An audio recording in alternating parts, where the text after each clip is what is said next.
Picture ancient Thessaly, the rugged land of northern Greece. The mountains there are jagged, the forests thick with shadows, and the plains roll out wide where wild horses run free.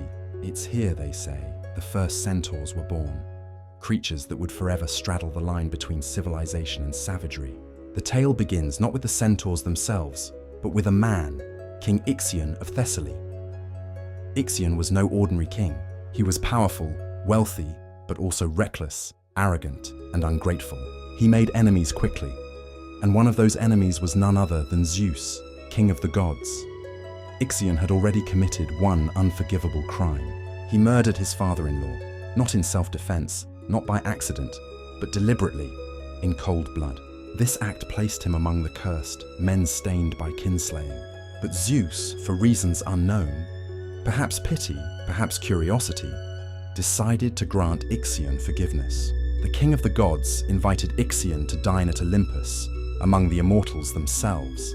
Now imagine this scene, the great hall of Olympus, shining with gold and firelight, the gods reclining at their feast, nectar flowing like wine, ambrosia glowing on their plates. And there, among them, a mortal king, Ixion, seated at the same table as Hera, the queen of heaven herself. But Ixion was not humbled. No, the moment he laid eyes on Hera, he desired her. He lusted after her in secret, daring to covet Zeus's wife. Such arrogance could not go unpunished. Zeus saw into his heart and devised a cruel trick.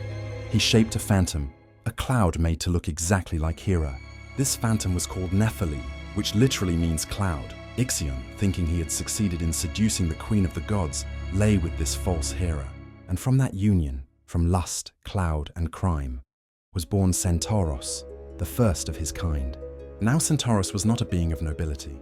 He was wild, ugly, twisted in both body and spirit. Shunned by men and gods alike, he roamed the high mountains and found companionship only with mares. From his coupling with the wild horses of Thessaly, the centaur race was born, a legion of half-man, half-horse offspring, fierce and untamed. This story already sets the tone for who centaurs were meant to be.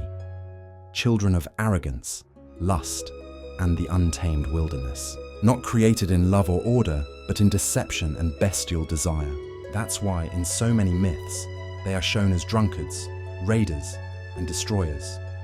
Because their very origin is stained with excess. But not every version of the story paints it this way.